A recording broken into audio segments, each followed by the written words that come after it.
Total War Rome 2, patch 9, the official patch 9, has even more changes in it than the public beta patch 9. Open beta, whatever it's called. You know how they do that beta version of the patch before it goes official. Okay, I'll go into custom battle, because as traditional, I'll do Pontus as my default army for testing out the new settings, because it's a good mid-range army, nothing too elite, nothing too specialised. Now, the big thing, and I mean big thing, that they've changed here is unit prices. So now,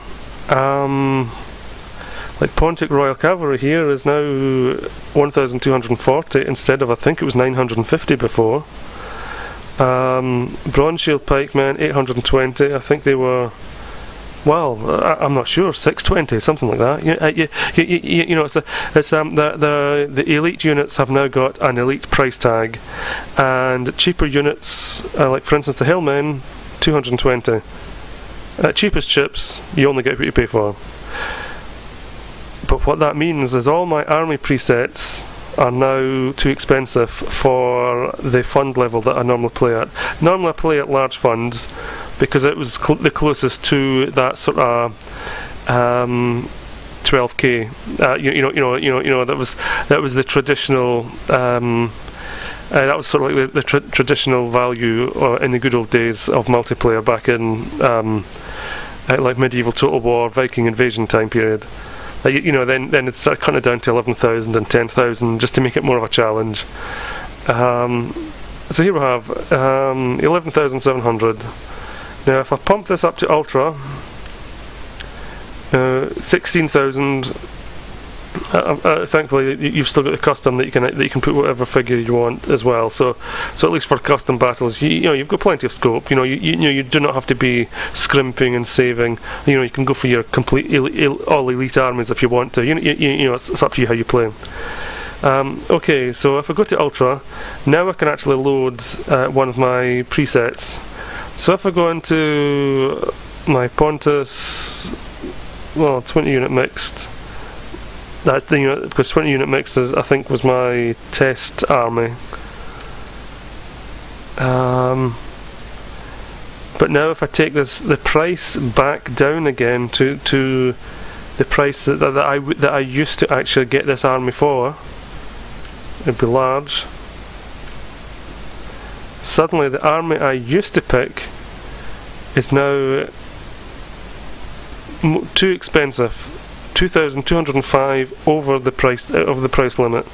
So I'm not exaggerating when I'm saying big price changes. Well, they're scythe chariots. I think they used to be 850. They're now 1,380. That alone, even so here, suddenly the noble bloods are a luxury. I have to think twice about what I'm doing with all the units. So I'll reset that and pick a new army.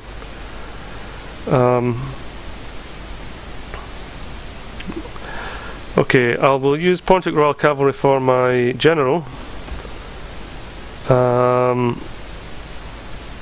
I will still default to using the Bronze Shield Pikemen as my main centre. Instead of hoplites, at the side I will default to Thurios spears, so one in each flank. I might add a couple of them. I'm not sure yet. Swordsman, I'll take 2 Pontics, 2 Mercenary Celtics.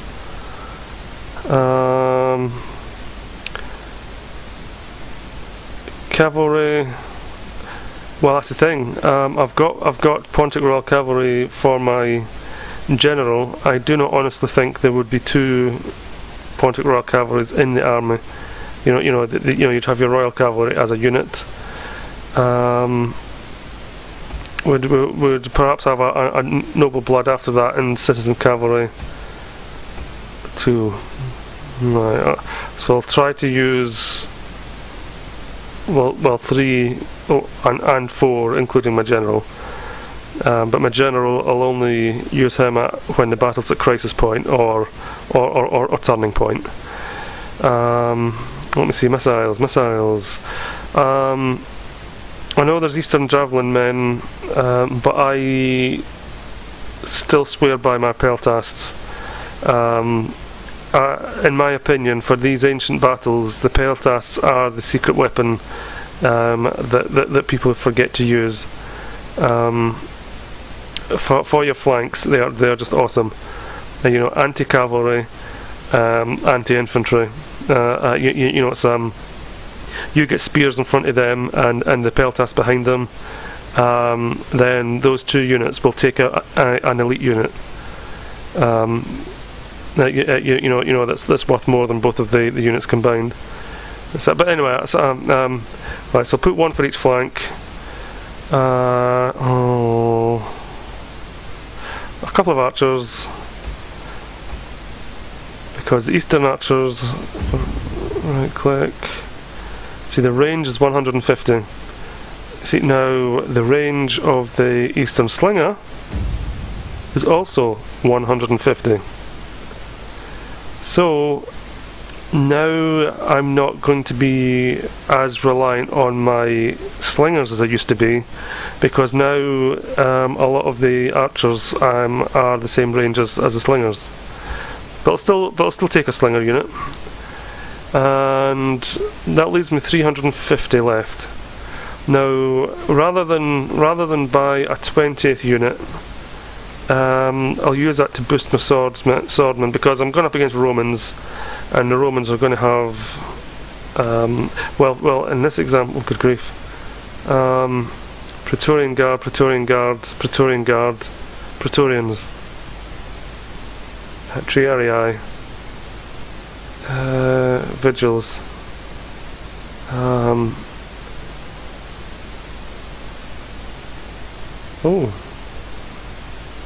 that's an attacking force, isn't it? Vigils, they're but they're more like sentrymen, aren't they? So they're spearmen, spear infantry. Vigils. Does it give us a history of them? Stations around Rome responsible for dealing with any unrest. Yeah, because I think that's where we get the word to be vigilant comes from. I think it's the same word source. So these were stationed on guard to, keeping the peace, acted as Rome's fire department. So these are not really battlefield troops. So that's the weak spot for them, is that they've got a couple of units of vigils. We can maybe get them to route through their more elite units and just take the sting out of them a little bit. Well, perhaps not. Soki Equites, Equites Extraordinary. Right, that's quite a tough unit. That should be quite easy. My citizen cavalry should be the equal of that. My citizen cavalry and a spear unit will take them out, no problem at all. Triarii, I always hate them. Okay, so what I'll do, I will pump up my sword. I'll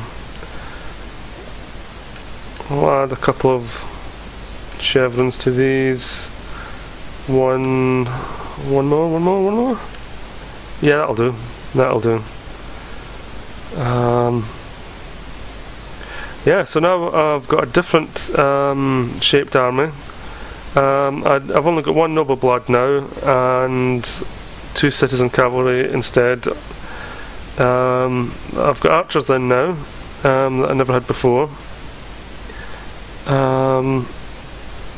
And I'm using so this has forced me to diversify the army lineup that I've got. The Celtic warriors, Pontic swordsmen, and Thurius spears. So let's get this battle on the field, eh? Basically what I'll say is for open field battles, so for the battlefield, the pitched battle, with this official patch 9, we're now in business. The game is completely now in business for the changes they've made to the balancing, to the pricing. This patch is now pretty kick-ass. So even the changes they've made from the beta patch 9 to the official patch 9, they've improved it better still. This is the impressive patch that we've been waiting on. Now, don't get me wrong, there's still going to be issues with siege warfare, siege battles. To tell you the truth, I haven't actually tried the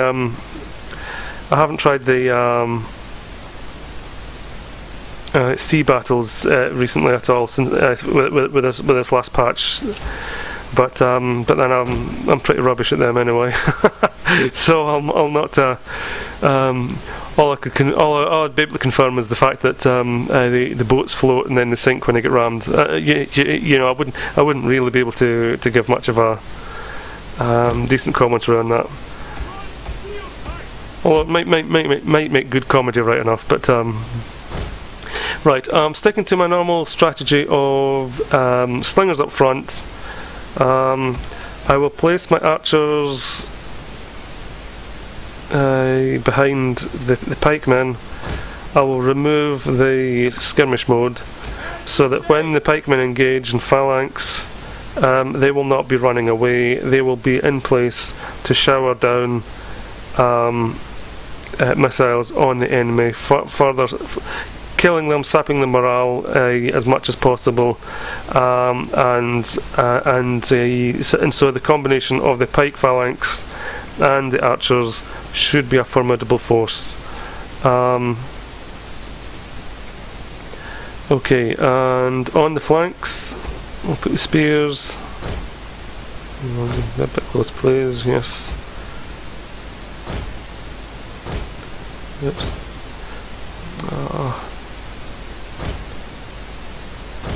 Okay, close enough.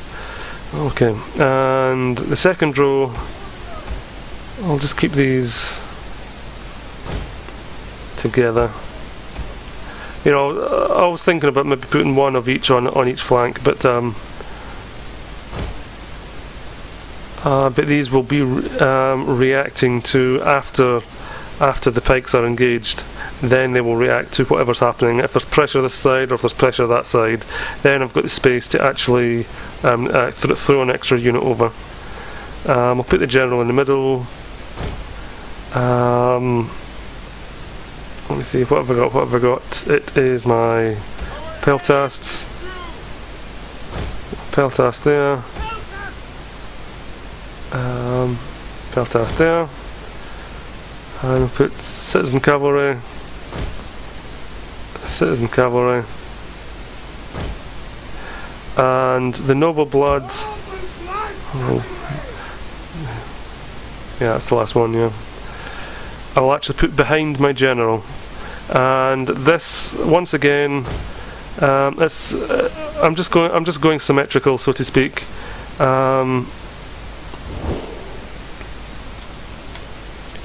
So with this army.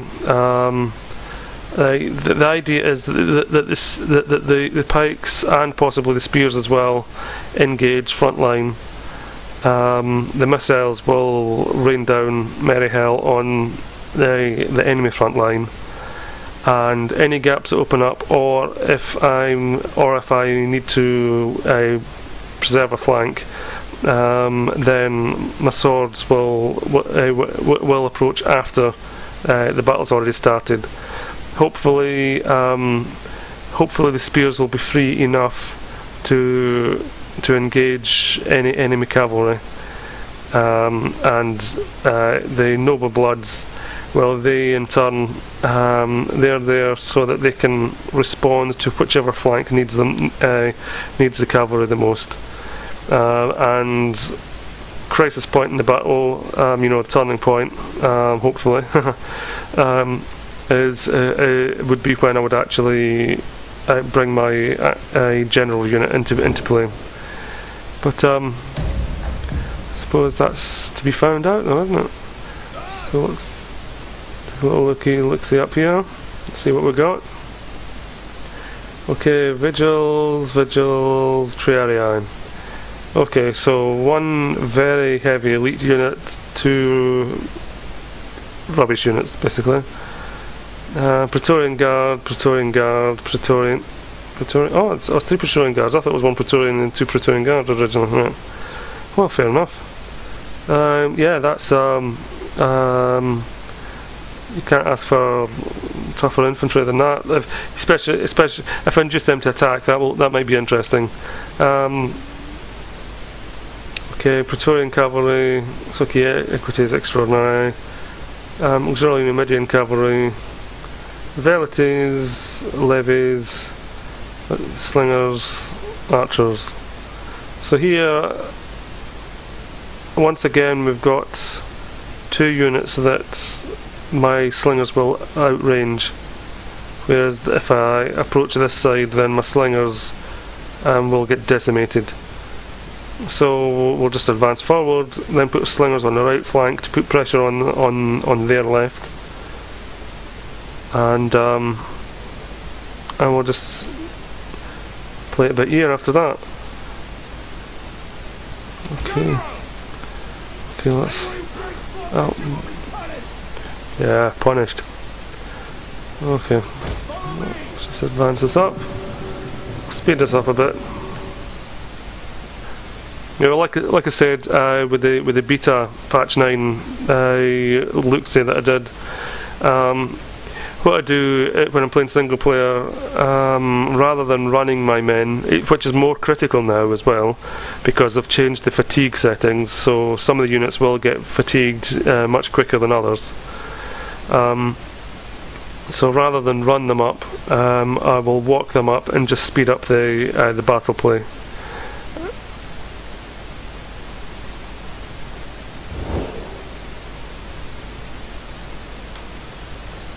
Okay, they're just keeping it nice and easy, letting me go to them.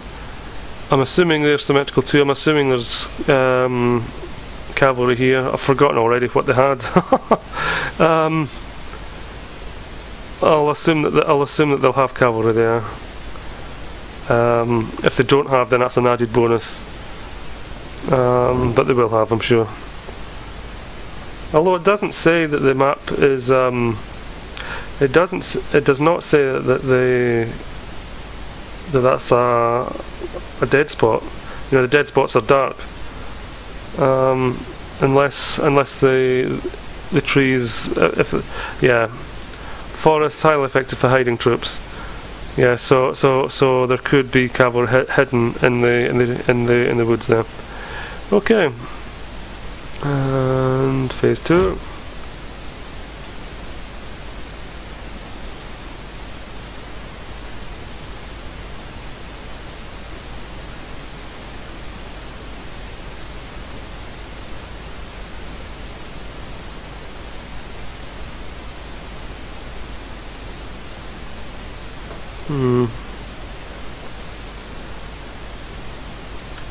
Normal play. Just a bit further forward. You know, because I want to avoid getting into the range of the slingers and the archers at this point in time. I want to see if I can force them to use the initiative. Because it's the good old story, if given a choice, I would much prefer my pike phalanx to receive a charge than for them to have to actively push the enemy. Right.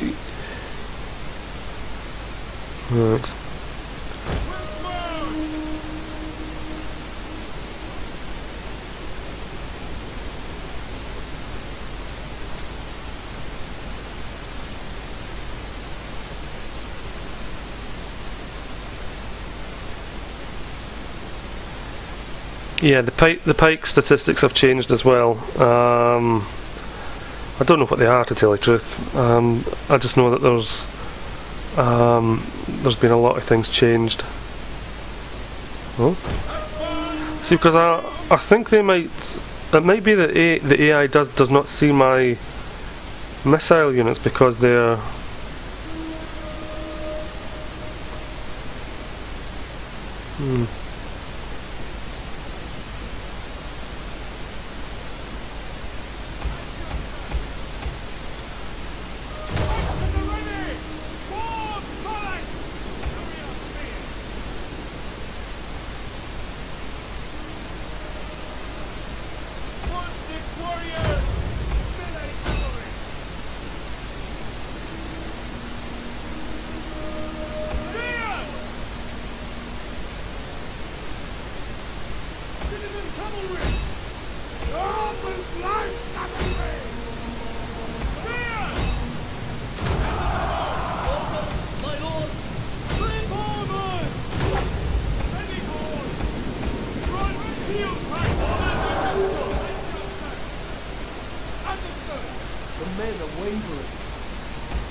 Uh-oh.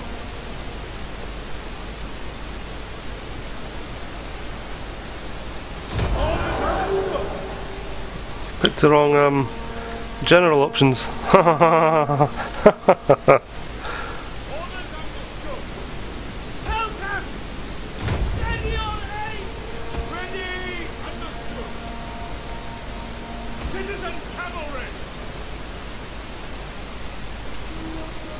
Okay, where's my cavalry? Come on boys, get to work.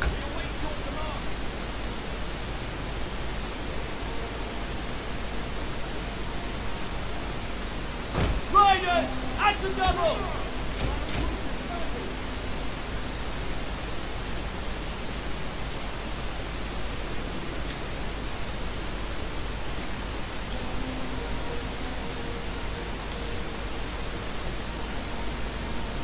We hunger for blood and battle!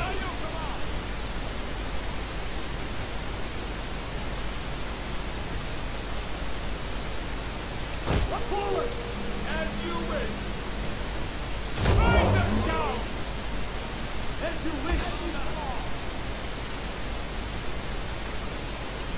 As you say! Charge! Mounting Royal Cavalry! Riders! At the double!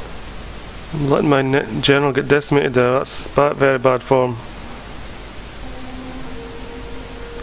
Come on! You should have ridden past them. For crying out loud.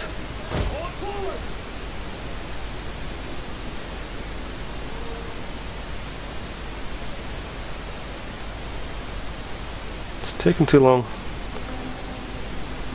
Citizen cavalry! Advance! Yes! Riders! At the double! Charge!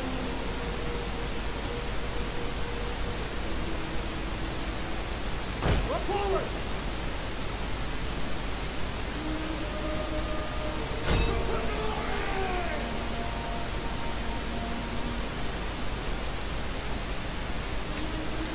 We'll kill them all!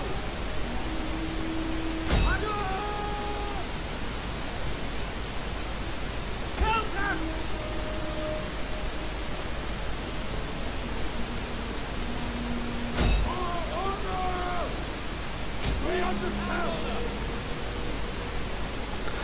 I'm actually curious how they do in melee, because I've not really paid attention to them.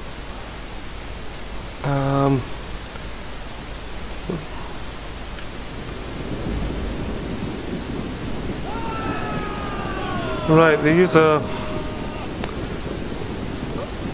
I was hoping that they would use, that they would keep a peltast to use. So it could then be javelin come spearmen, because that's what they would have done in real life. For anti-cavalry, they would have used a peltast as a spear. Whereas here they're just going in as skirmishers. Well, I suppose they are skirmishers in the game, but... We'll kill them all! Riders! At the double! Charge! Peltasts! Stand your aim! Ready! Understood! Yes! Riders! At the double! Charge! Right, they use a... We understand.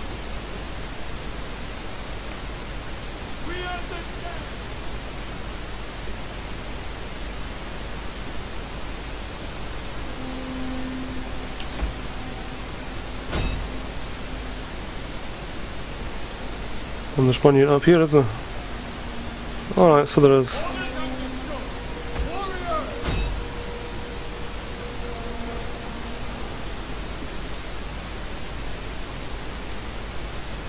As you say.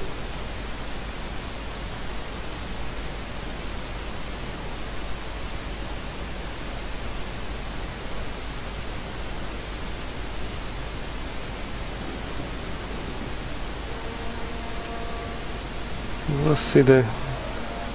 Yeah, that's a bit of carnage, isn't it? All in a straight line. And that's what the pike phalanx does. It just grinds that meat.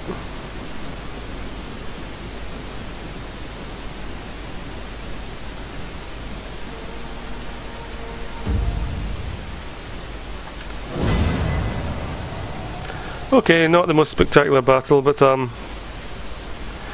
would say my numbers won it in the end.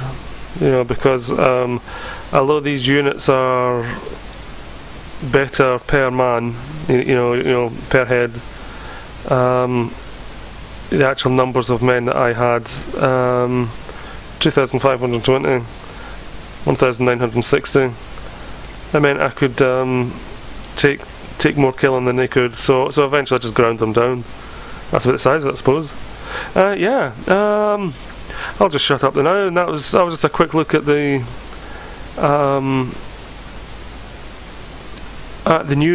latest new improved patch 9, which is significantly different, significantly better in my opinion. So like I say, open field battles, they're now a go. You know, it's there is absolutely no reason for people to be whinging now about battlefields, battles. You know, siege battles, yes, there are still issues. And to tell you the truth, I'm not interested in nitpicking every little thing. You know, as long as I can come in and have a good fight, I don't mind. You know, it's like because I trust CA are going to get it sorted eventually. And yes, it's like it should have been done in the first place. But you know, but it will be done eventually. All right. I'll just shut up now and talk to you next time.